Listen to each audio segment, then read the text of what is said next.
स्वागत है दोस्तों आपका अपने यूट्यूब चैनल लर्न स्किल्स पे। चलिए आज अपना क्वेश्चन करते हैं। क्वेश्चन है, पेशी थकान के लिए निम्नलिखित में कौन सा अम्ल उत्तरदायी है? जो हमारी शरीर थकती है तो किस अम्ल की वजह से पता चलता है कि हमें थकान का अनुभव हुआ है? तो कौन सा अम्ल हो जाएगा? यूरिक अम्ल, बेंजोइक अम्ल, पायरुवेट अम्ल या फिर लैक्टिक अम्ल? तो इसका आंसर हो जाएगा ऑप्शन डी, लैक्टिक अम्ल। बात करें मानव शरीर में पेशियाँ की, तो मानव शरीर में लगभग 600 के आसपास पेशियाँ पाई जाती हैं। मानव शरीर में कितनी पेशियाँ पाई जाती हैं? तो पाई जाती हैं लगभग 600 के आसपास। मानव शरीर में पेशियाँ पाई जाती हैं लगभग 600। सर्वाधिक कहाँ पाई जाती हैं? तो सर्वाधिक पेशियाँ पाई जाती हैं पीठ में। सर्वाधिक पेशियाँ पाई जाती हैं पीठ में। पीठ में कितनी पाई जाती है? तो पाई जाती है लगभग 180 के आसपास। पीठ में कितनी पाई जाती हैं? तो पाई जाती हैं 180 के आसपास।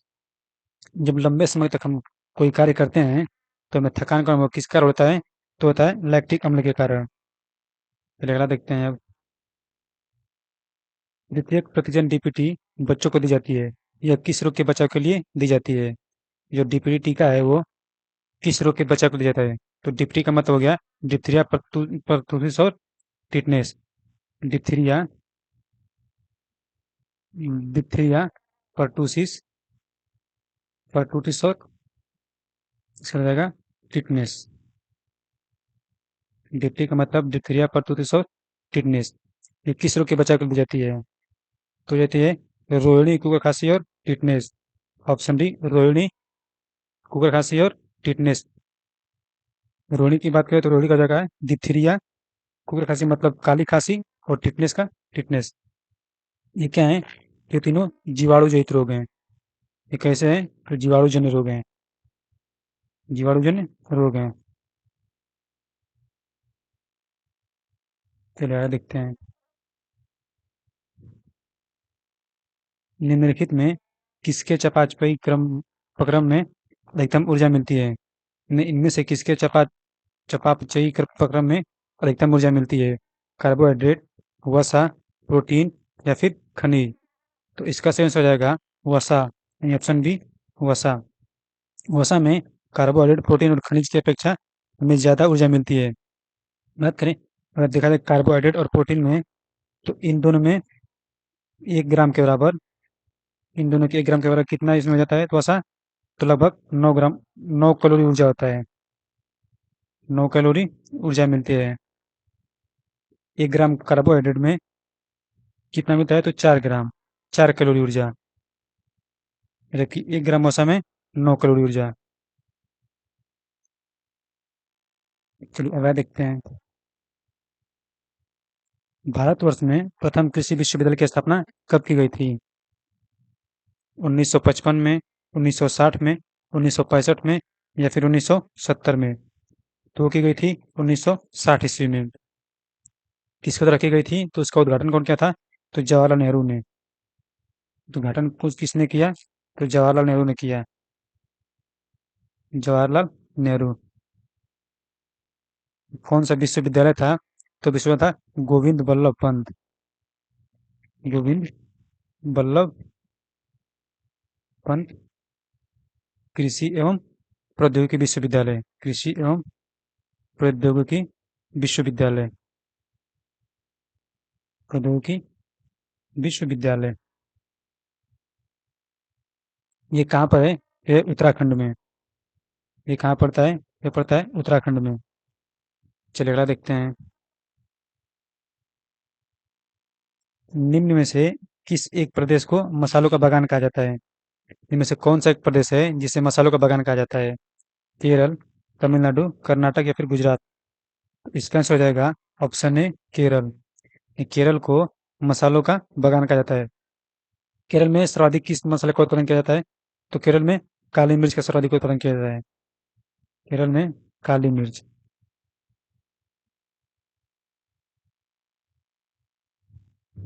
चलिए अगला देखते हैं। केरल को क्या कहता है? तो केरल को कहा जाता है काली मिर्च का राजा। केरल को क्या कहता है? नहीं, केरल को क्या कहता है? मसालों का राजा। ये काली मिर्च नहीं, मसालों का राजा। केरल को कहता है मसालों का राजा। मसालों का राजा। और ये कहता है इलायची। एक होती है इलायची। इलायची सर्वाधिक कहाँ पे उत्पन्न किया जाता है? तो सर्वाधिक उत्पादन इसका हो जाएगा कर्नाटका में।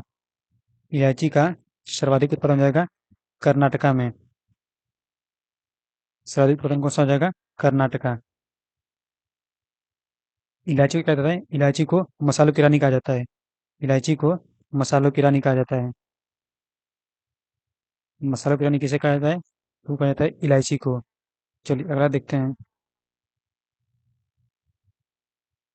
निम्नलिखित में से ऊर्जा का कौन सा स्रोत व्यावसायिक स्रोत में नहीं आता है? कौन सा है? पेट्रोलियम, परमाणु ऊर्जा, प्राकृतिक गैस या फिर बायोगैस। तो कौन सा हो जाएगा? तो हो जाएगा बायोगैस।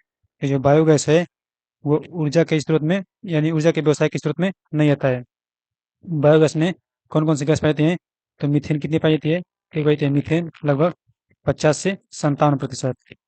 50 से 57%। इसके अलग पाई जाती है कार्बन डाइऑक्साइड।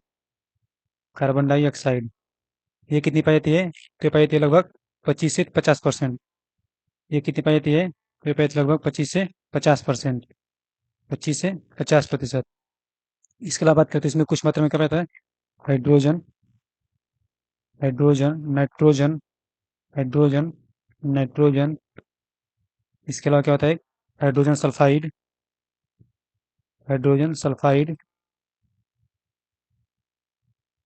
इसके अलावा आता है कार्बन मोनोऑक्साइड, कार्बन मोनोऑक्साइड।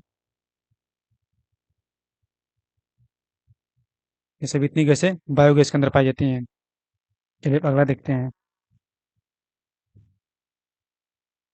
घरेलू ईंधन के रूप में प्रयुक्त एलपीजी में मुख्यतः क्या होता है? इनमें इनमें से कौन सी गैस होती है? एलपीजी का मतलब होता है liquid petroleum gas. Liquid petroleum gas. Liquid petroleum gas. इसमें कौन सी गैस मुख्यतः पाई जाती है? तो इसमें पाई जाती है ब्यूटेन, यानी ऑप्शन डी ब्यूटेन। एलपीजी महकता क्यों है? तो एक आता है इसमें एथाइल मरकाप्टेन करके, यानी एलपीजी इसकी गंध क्यों आती है? एलपीजी में गंध का कारण। तो गंध का कारण कौन सा हो जाएगा? एक आता है एथाइल, एथाइल मरकाप्टेन, यानी इसी के कारण जो है एलपीजी गैस गंध देती है। चलिए अगला देखते हैं। भारत ने किस देश के साथ 5 सितंबर 2014 को नाभिकीय ऊर्जा की शांतिपूर्ण उपयोग हेतु एक समझौते पर हस्ताक्षर किया था? तो किसके साथ किया था? फ्रांस, जापान, अमेरिका या फिर ऑस्ट्रेलिया। तो क्या था? ऑस्ट्रेलिया के साथ। ऑप्शन डी ऑस्ट्रेलिया के साथ। यानी नाभिकीय ऊर्जा के शांतिपूर्ण उपयोग के लिए भारत और ऑस्ट्रेलिया ने 5 सितंबर 2014 को एक शांतिपूर्ण उपयोग हेतु समझौते पर हस्ताक्षर किए थे। अगर आपने हमारे चैनल को सब्सक्राइब नहीं किया तो हमारे चैनल लर्न स्किल्स को सब्सक्राइब कर लें और उसके साथ में बेल बटन को भी दबा दें। क्वेश्चन करते हैं। निम्नलिखित में से किस पनडुब्बी के दुर्घटनाग्रस्त होने से, यानी उसके दुर्घटनाग्रस्त होने के बाद पूर्व नौसेना अध्यक्ष जो थे एडमिरल डी के जोशी, उन्होंने त्याग पत्र दे दिया था? एडमिरल डी के जोशी का फुल फॉर्म क्या हो जाएगा? उनका पूरा नाम क्या था? तो था देवेंद्र कुमार जोशी। देवेंद्र कुमार जोशी। तो वो कौन सी पनडुब्बी थी? तो वो थी सिंधु रत्न।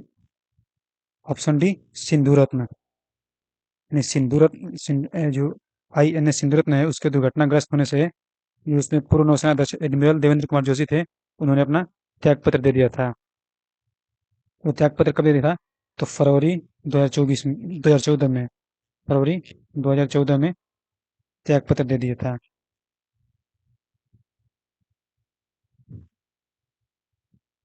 चलिए अगला देखते हैं अब।